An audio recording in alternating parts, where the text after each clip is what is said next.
ಮದುವೆಯಾಗಿ 4-5 ವರ್ಷಗಳು ಕಳೆದರೂ ಮನೆಯಲ್ಲಿ ಒಂದು ಪುಟ್ಟ ಮಗುವಿನ ಧ್ವನಿ ಕೇಳಲು ಆಗುತ್ತಿರುವುದಿಲ್ಲ. ಯಾಕೆಂದರೆ ಮನೆಯಲ್ಲಿ ಇನ್ನೂ ಮಕ್ಕಳ ಭಾಗ್ಯವೇ ಬಂದಿರುವುದಿಲ್ಲ. ಇಂತಹ ಕಾರಣಗಳಿಂದ ಅನೇಕ ಮಾನಸಿಕ ಖಿನ್ನತೆಗೆ ಒಳಗಾಗಿರುತ್ತಾರೆ. 2 ಬಾರಿ ಈಗಾಗಲೇ ಅಬಾರ್ಷನ್ ಆಗಿದೆ, ಇನ್ನೂ ಮಕ್ಕಳಾಗ್ತಾ ಇಲ್ಲ, ಏನು ಮಾಡೋದು ಅಂತಲೇ ಗೊತ್ತಾಗ್ತಾ ಇಲ್ಲ ಗುರುಗಳೇ ಅನ್ನುವವರು, ಹಾಗೂ ಇನ್ನು ಕೆಲವರು ಒಂದು ಹೆಣ್ಣು ಮಗು ಆಗಿದೆ, ಈಗ ಗಂಡು ಸಂತಾನ ಆಗಬೇಕು ಅಂತ ಅಪೇಕ್ಷೆ ಇದೆ, ಏನು ಮಾಡಬೇಕು ಗುರುಗಳೇ, ಯಾವ ರೀತಿ ನಾವು ಮಂತ್ರಗಳು ಪೂಜೆಗಳನ್ನು ಮಾಡ್ಕೋಬೇಕು ಅನ್ನುವವರು, ನಾವು ಎಲ್ಲದಕ್ಕೂ ಒಂದು ಮಂತ್ರ ಮತ್ತು ಒಂದು ಪೂಜೆಯ ನಿಯಮಗಳನ್ನು ತಿಳಿಸ್ಕೊಡ್ತೀವಿ. ಆ ರೀತಿ ಮಾಡಿಕೊಂಡು ಬರುವುದರಿಂದ ಸಂತಾನ ಪ್ರಾಪ್ತವಾಗುತ್ತದೆ ಹಾಗೂ ಗಂಡು ಮಕ್ಕಳಿಲ್ಲದವರಿಗೆ ಗಂಡು ಸಂತಾನವೂ ಕೂಡ ಆಗುತ್ತದೆ. ಆ ಮಂತ್ರ ಯಾವುದು, ಪೂಜಾ ಪುನಸ್ಕಾರ ನಿಯಮಗಳನ್ನು ಹೇಗೆ ಮಾಡಬೇಕು, ಪ್ರತಿಯೊಂದು ಮಾಹಿತಿ ಇವತ್ತಿನ ವಿಡಿಯೋದಲ್ಲಿ ತಿಳಿಸ್ಕೊಡ್ತೀವಿ. ಅದಕ್ಕಿಂತ ಮೊದಲು ನೀವಿನ್ನೂ ನಮ್ಮ ಅದೃಷ್ಟಧಾರೆ ಚಾನಲನ್ನು ಸಬ್ಸ್ಕ್ರೈಬ್ ಮಾಡಿಲ್ಲ ಅಂದರೆ ಮೊದಲು ಈ ಕೂಡಲೇ ಸಬ್ಸ್ಕ್ರೈಬ್ ಮಾಡಿ, ದಿವ್ಯ ದರ್ಶನ ಕಾರ್ಯಕ್ರಮಕ್ಕೆ ಒಂದು ಲೈಕ್ ಮಾಡಿ.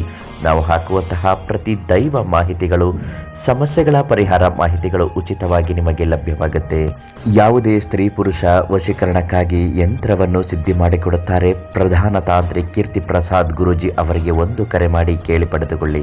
ಇನ್ನು ಸಂತಾನ ಅಪೇಕ್ಷೆ ಪಡುವವರು, ಒಳ್ಳೆಯ ಆರೋಗ್ಯಕರವಾದಂತಹ ಮಗುವಾಗಬೇಕು ಅನ್ನುವವರು, ಗಂಡು ಮಗುವಿನ ಅಪೇಕ್ಷೆ ಪಡುವವರು ಈ ಒಂದು ನಿಯಮವನ್ನು ಪಾಲಿಸಬೇಕು. ಅದೇನೆಂದರೆ, ಮುಂಜಾನೆ ಬೇಗ ಎದ್ದ ನಂತರ ಸ್ನಾನ ಮಾಡಿ ಶುದ್ಧವಾದ ಬಟ್ಟೆಯನ್ನು ಧರಿಸಿ ಸೂರ್ಯದೇವನಿಗೆ ಒಂದು ತಾಮ್ರದ ಚೆಂಬಿನಲ್ಲಿ ನೀರನ್ನು ತುಂಬಿಸಿ ದರ್ಬೆಯಿಂದ ಪ್ರೋಕ್ಷಣೆ ಮಾಡಬೇಕು. ಆ ನೀರಿನ ಪ್ರೋಕ್ಷಣೆಯನ್ನು ಸೂರ್ಯದೇವನಿಗೆ ಅರ್ಪಿಸಬೇಕು. ಸೂರ್ಯದೇವನಿಗೆ ಆರ್ಘ್ಯವನ್ನು ನೀಡಿದ ನಂತರ ದೇವರ ಕೋಣೆಯ ಈಶಾನ್ಯ ದಿಕ್ಕಿನಲ್ಲಿ ಕುಳಿತು ಮಣೆ ಅಥವಾ ಮರದ ಚಾಪೆಯ ಹಲಗೆಯನ್ನು ಇಟ್ಟು ಅದರ ಮೇಲೆ ಹಳದಿ ಬಣ್ಣದ ಬಟ್ಟೆಯನ್ನು ಹಾಸಿ ಚಿಕ್ಕದಾದ ಬಣ್ಣದ ವಿಗ್ರಹ, ಅಂದರೆ ಕೃಷ್ಣನ ಬಾಲ್ಯದ ವಿಗ್ರಹ ಅಥವಾ ಫೋಟೋ ಎರಡನ್ನು ಇಟ್ಟು ಅಥವಾ ಯಾವುದಾದ್ರೂ ಒಂದನ್ನು ಇಟ್ಟು ಪೂಜೆಯನ್ನು ಮಾಡಬೇಕು. ಪೂಜೆಯನ್ನು ಮಾಡುವಾಗ ಈ ಮಂತ್ರವನ್ನು ಭಕ್ತಿಯಿಂದ ಹೇಳಿಕೊಳ್ಳಬೇಕು. ಸಂತಾನ ಗೋಪಾಲಕೃಷ್ಣ ಮಂತ್ರವನ್ನು ಹೇಳುವಾಗ ಒಂದು ಪುಟ್ಟ ಮಗುವಿನ ಚಿತ್ರ ನಿಮ್ಮ ಕಣ್ಣ ಮುಂದೆ ಬರುವ ಹಾಗೆ ನೆನೆಸಿಕೊಳ್ಳುತ್ತಿರಬೇಕು. ಮಂತ್ರನ ಭಕ್ತಿಯಿಂದ ಹೇಳಬೇಕಾಗುತ್ತೆ.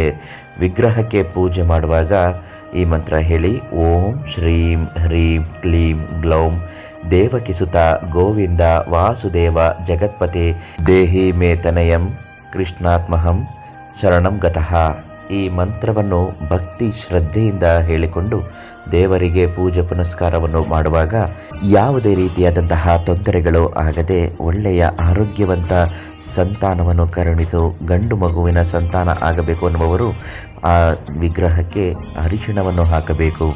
ಈ ರೀತಿ ಪೂಜೆ ಪುನಸ್ಕಾರಗಳನ್ನು ಮಾಡಿದ ನಂತರವೇ ಪತಿ ಪತ್ನಿಯರು ಮಿಲನವಾಗಬೇಕು. ಈ ಸಂದರ್ಭದಲ್ಲಿ ಯಾವುದೇ ರೀತಿಯಾದಂತಹ ಅಡಚಣೆಗಳು ಇಲ್ಲದೆ ದೇವರ ಅನುಗ್ರಹ ಆಶೀರ್ವಾದ ಪಡೆಯಲು ಮತ್ತೆ ಈ ಮಂತ್ರವನ್ನು ಹೇಳಿ ನೀವು ಮಿಲನಗೊಂಡಾದ ನಂತರವೇ ನಿಮ್ಮ ಪರಿಣಾಮಕಾರಿಯಾದಂತಹ ಪ್ರಯೋಜನ ಕಂಡೇ ಕಾಣುತ್ತೀರಿ. ಹಾಗೂ ನಿಮ್ಮ ಜೀವನದಲ್ಲಿ ಯಾವುದೇ ಸಮಸ್ಯೆ ಇದ್ದರೂ ಶಾಶ್ವತವಾದ ಪರಿಹಾರಕ್ಕಾಗಿ ಪ್ರಧಾನ ತಾಂತ್ರಿಕ್ ಕೀರ್ತಿ ಪ್ರಸಾದ್ ಗುರೂಜಿ ಅವರಿಗೆ ಒಂದು ಕರೆ ಮಾಡಿ ಎಲ್ಲ ಸಮಸ್ಯೆಗೂ ಉಚಿತವಾಗಿ ಪರಿಹಾರವನ್ನು ನೀಡ್ತಾರೆ. ನಾಳೆ ಮತ್ತೊಂದು ಮಾಹಿತಿಯೊಂದಿಗೆ ಭೇಟಿ ಮಾಡ್ತೀನಿ. ಧನ್ಯವಾದ.